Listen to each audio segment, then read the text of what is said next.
কিংবদন্তি সঙ্গীত শিল্পী পাপিয়া সরোয়ার আর নেই। স্বামী ও 2 সন্তান রেখে 72 বছর বয়সে পাড়ি জমালেন না ফেরার দেশে। তার মৃত্যুর খবরটি সংবাদ মাধ্যমে নিশ্চিত করেছেন তার স্বামী সরোয়ার আলম। তিনি জানান, প্রয়াতের মরদেহ আজ বারডেমের হিমঘরে রাখা হবে। শুক্রবার জুমার নামাজের পর জানাজা শেষে বনানী কবরস্থানে মরহুমের মরদেহ দাফন করা হবে। প্রয়াত এই গুণী শিল্পীর বর্ণাঢ্য জীবন বৃত্তান্ত থাকছে সীমা শারমিনের প্রতিবেদনে। নাই টেলিফোন নাই রে পিয়ন নাই রে টেলিগ্রাম, বন্ধুর কাছে মনের খবর কেমনে পৌঁছাইতাম। শেষ পর্যন্ত নাই টেলিফোন নাই রে পিয়ন নাই রে টেলিগ্রামের দেশেই পাড়ি জমালেন 72 বছর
ফেলোশিপ লাভ করেন।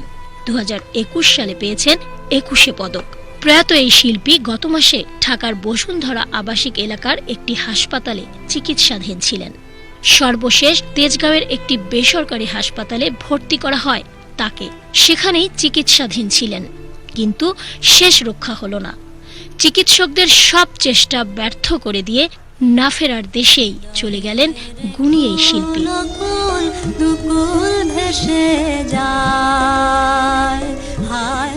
সীমা শারমিন, বাংলাদেশ টেলিভিশন।